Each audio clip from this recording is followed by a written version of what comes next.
Ben, c'est pas chaud matin. Le printemps est supposé d'être proche de nous, mais là, disons que l'hiver ne cède pas de terrain. Nous fait une dernière petite crise à moins 18 ce matin à Fitch Bay.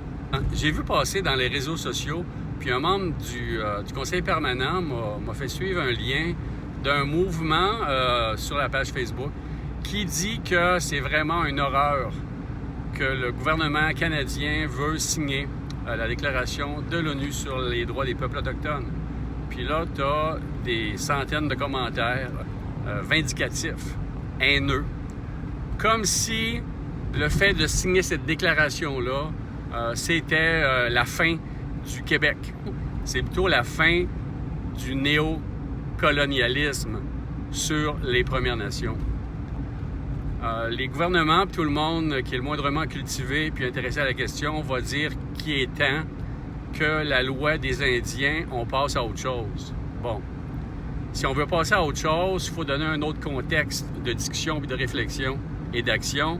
Puis la déclaration de l'ONU sur les droits des peuples autochtones, c'est ça. C'est pas une obligation. Le gouvernement n'est pas tenu de respecter les points de la déclaration. Par contre, ça donne un contexte afin de discuter.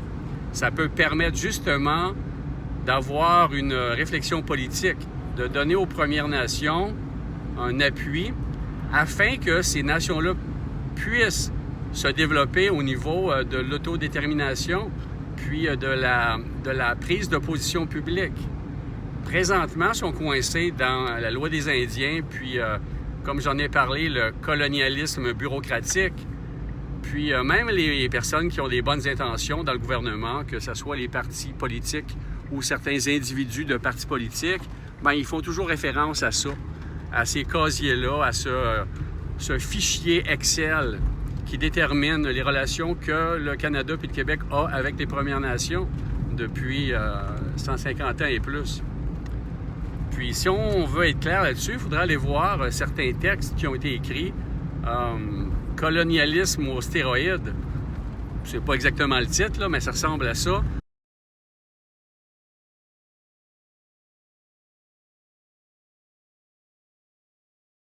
D'un Inuit qui parle de son point de vue sur la position du Québec dans la Convention de la baie James. Pas mal intéressant, ça. De son point de vue, il considérait que l'avenue de René Lévesque en 1964, c'était du colonialisme. Puis c'est particulier à lire, surtout d'une personne qu'on considère comme une personne honorable au Québec, puis que même Ghislain Picard considère comme un modèle. Mais il faut comprendre pourquoi cet Inuit-là dit ça.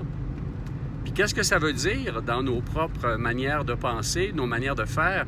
De quelle manière on est des néocolonisateurs, même si on se dit ouvert aux Premières Nations?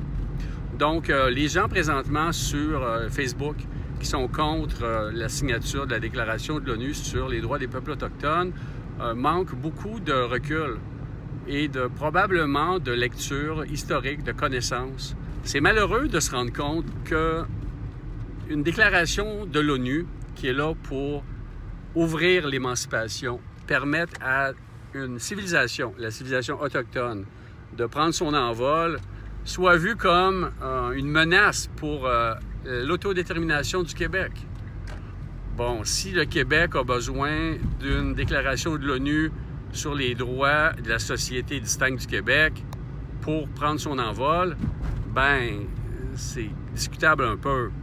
Parce que il y a les outils politiques depuis au moins la Révolution tranquille, depuis les années 60, afin de se déterminer puis de s'affranchir de la tutelle des colonisateurs.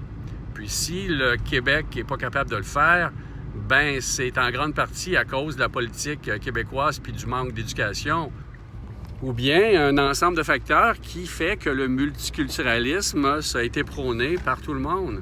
Le multiculturalisme, c'est une notion du gouvernement Trudeau de l'époque, puis qui a voulu nier le droit, puis les caractéristiques spécifiques du Canada français. Mais si tu veux te définir en tant que nation distincte, il faudrait peut-être que tu reviennes à l'idée que tu es un Canadien puis une Canadienne française, puis que le vocable québécois, c'est peut-être un vocable qui a justement castré ton action qui a empêché que tu puisses aller de l'avant avec ta nation distincte. Bon. Donc, l'attitude à prendre envers les gens qui s'opposent à la déclaration de l'ONU sur les peuples autochtones, c'est de se dire que c'est un manque de sensibilité à la culture autochtone. Ça ne veut pas dire que les Québécois qui tiennent ces propos-là, cette position-là, c'est des racistes. Non, c'est des gens qui sont peu éduqués à la réalité autochtone du Québec. Puis, leur opinion vaut l'opinion des autres. C'est tout à fait acceptable de s'exprimer dans la société.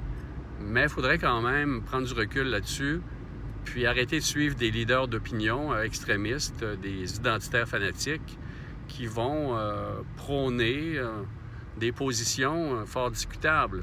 La déclaration de l'ONU sur les droits des peuples autochtones, comme je le dis de nouveau, c'est une action d'intention. Ça va permettre d'ouvrir le discours sur des bases autres que la loi des Indiens, puis ce qui est depuis un bon bout de temps souhaitable. Hein? Donc, en gros, c'est ce que je voulais dire ce matin. Ça me réchauffe les esprits de voir des gens qui sont de cette mouvance-là. Des gens qui vont prôner leur autodétermination en disant que les Premières Nations sont des extrémistes, qui vont les traiter d'identitaires, qui vont comparer les propos de Bock-Côté à ceux de chef Justin Picard.